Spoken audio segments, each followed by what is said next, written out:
What's happening? What's happening? What's happening? Of course, you know it's your boy B Hot Radio shouting. Hey, man, I got a legend stepping off in the building. I'm talking about the Fulton County Commissioner, Marvin Arrington Jr. What's good with it, boss? Hey, what's up, B Hot? Glad to be here. Thank you for having me, brother. Man, feeling good, feeling great. Now, I mean, Marvin, first of all, I had a chance to marinate on this documentary right here.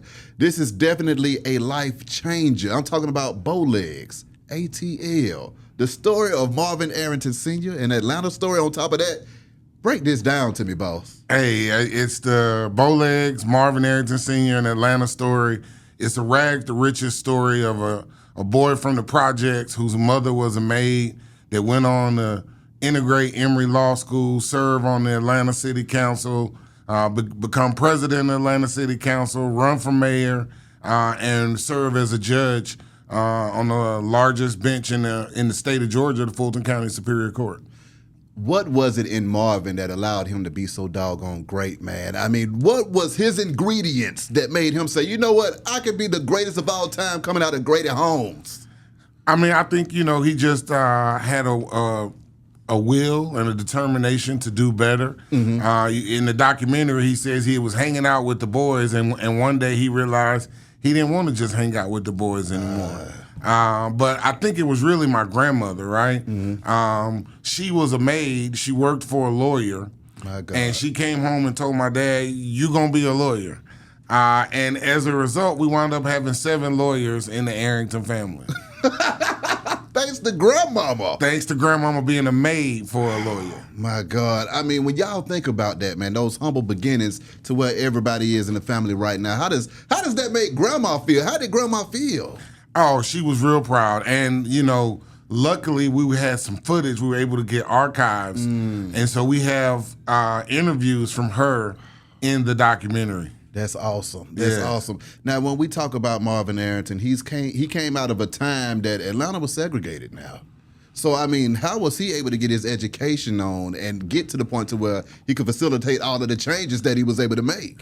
Well, it was hard. He talks about it in the documentary. He went to 3 different elementary schools, E.R. Carter and others, and went to David T. Howard High School, but wound up graduating from Turner High School. And so segregation was very prevalent, but I think it also brought black people closer together. Black people were more cohesive, if you will, just because it was us against the world, right? My God, yeah. And then when he took office, so Dr. King got assassinated April of 1968. He ran for office in November of 1968. Crazy. Took office January 1969. When he got to City Hall, they still had separate water fountains for white people and colored people and separate bathrooms. My God. So you know what a young boy from Grady Homes did. What'd he do? He went straight to the white water fountain and said, I dare somebody to say something. I ain't mad at him at all. But see, that's not the only systems that he was bucking. On the other side of the law thing, man, you was talking to me off air about that. Break that down to me. Yeah, so he and Clarence Cooper were the first full-time black law students at Emory Law School. Yeah. There was another black man, Ted Knight, that actually was the first to graduate from Emory Law School in '65, but he graduated from the part-time night school program. And so they were the first 2 full-time graduates from Emory Law School. After graduating, you go to take the bar exam, and he couldn't pass the bar, and in fact, no blacks passed the bar. My God. And so he got with the ACLU, filed a lawsuit against the State Bar of Georgia so that blacks could be admitted to the State Bar and practice law. And, that's just crazy, right? Here's this guy that's graduated from law school, and he's suing all the lawyers in the state. That's crazy. And so, he sued. He said he just couldn't believe that, blacks that went to Harvard Law School, Yale Law School, all these other law schools from around the country, smart, and then no one could pass. And so he sued the State Bar so that he and other blacks could be law partners. But then even after that, he went down to file a paper for a client, and the clerk of the court wouldn't accept the paperwork from him. So then he got with Leroy Johnson, who was one of his mentors, state senator. Leroy Johnson was the first state senator elected since Reconstruction from the South in the state of Georgia. Leroy Johnson was a state senator, so Leroy Johnson had the cachet, and he took him down there and said, hey, take this boy's filings. Exactly. Right? And so that's why we say an Atlanta story, because there's so many more. The Leroy Johnson story needs to be told. That's right. Lonnie King was a student activist in the AUC. He was the one that convinced my dad to run for office in November of 1968. Yeah. And so there's just so many more. Lottie Watkins, Louise Watley, right? Yeah. There's just so many more people that have contributed to making Atlanta the Atlanta that it is today. Okay, now, Marvin, when you think about your daddy and those times right there, what was it in the water that allowed all of those people that you were talking about stories to come together and have that camaraderie to make the city great? You see what I'm saying? No one man did it by himself, but how was everybody able to come together and congregate like that to really push the culture forward? Well, I think they were intentional. I don't think it was by accident, but you're right. I think it was something in the water, something in the air, and frankly, I think it's partly due to the AU Center and the influx of students. You know, you got 5,000 to 10,000 students coming into Atlanta every year, and half of those students are leaving and half are staying every year, right? Yeah. And so that brain trust of students from all around the country, I think, is part of it. And when we talk about it in the story, you know, Joseph Lowry is like a block away from our house, and Shirley Franklin is 2 blocks away, and Andy Young is 3 blocks away, right? Hank Aaron is 2 blocks away, right? Now. And Keisha and Kasim are maybe 5 or 10 blocks away. Yeah. Everybody's kind of like all right there together in Southwest Atlanta. That's right. But the one thing that we talk about in there, a lot of people don't know, is Mayor Ivan Allen at the time put up a roadblock to stop black people from going into Southwest Atlanta. My God. And so now Southwest Atlanta's all black, right? Exactly. It's all black. So God is good, but I think they were intentional. I think they were intentional about being inclusive. Yeah. I think that they were intentional about making sure that blacks, women, minorities had opportunities, and I think that's the difference. That is why we are where the Atlanta that we are today. How did Senior feel as he started to see the city grow and what it became, especially entering the 96 Olympics time? From the 60s all the way up into them 90s, it was a lot of transformation going on in this city. Yeah. And after 96, it would never be the same again. So how did he feel about the growth in the city? And, you know, what were some of the things that he felt like needed to be going on at that time? Well, I mean, I think he was involved in a lot of that stuff. He helped save the Atlanta Zoo. At the time, it was...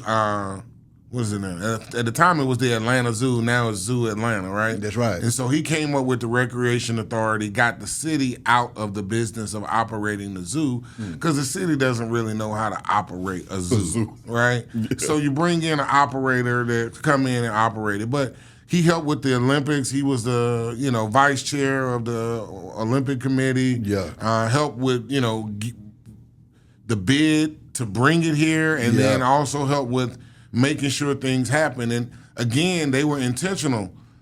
The only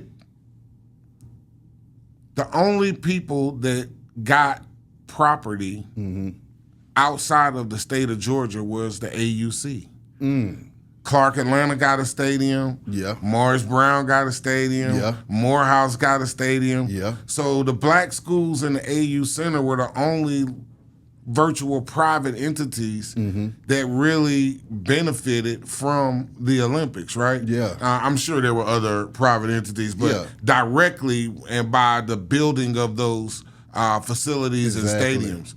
And so, again, they were just inclusive. They wanted to make sure that everyone was at the table, make sure that black businesses were being supported. Yeah. I remember the story about when they were redoing the airport and they needed people, and Maynard said, "Well, we know how to lay we know how to lay concrete. We can do all the runways if nothing else. We're gonna make sure that there are blacks that are included." And he served on the city council under Maynard. He was actually elected 4 years prior to Maynard. Maynard was elected in 72, took office in 73.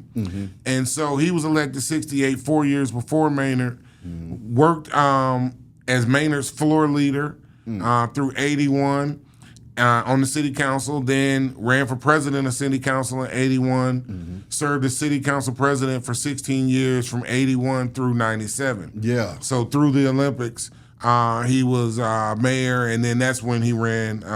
He was city council president, and that's when he ran for mayor. Marvin, what was that like for you, seeing his trajectory growing up in the city of Atlanta and knowing that, you know, what we're talking about at this dinner table is going to affect everybody around here? You know, it's interesting because as a child, he's just dad, right? Like, you know, you don't really see all of that stuff, or you don't really recognize it.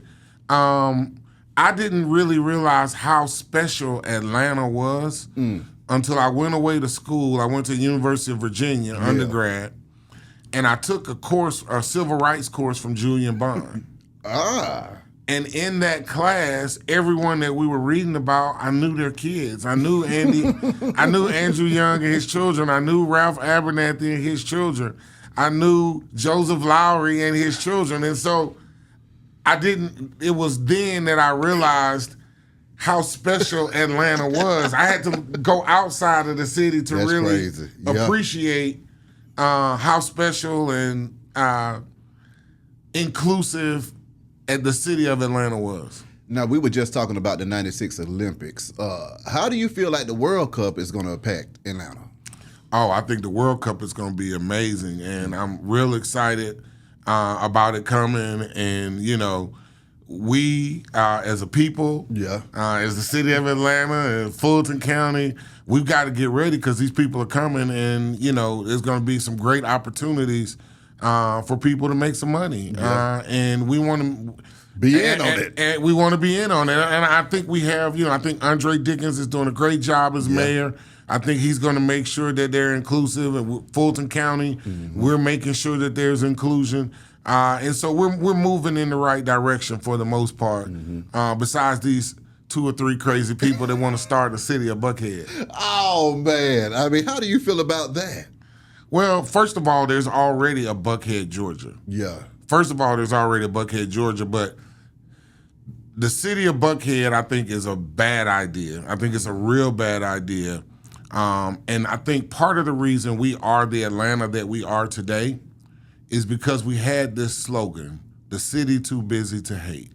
Facts. And that is what made us different from Birmingham. That is what made us different from Mississippi. That's right. And that is why Atlanta is on a better trajectory than those other cities. And so, you know, I just think it's real important, and you know, we're in a good place because of that.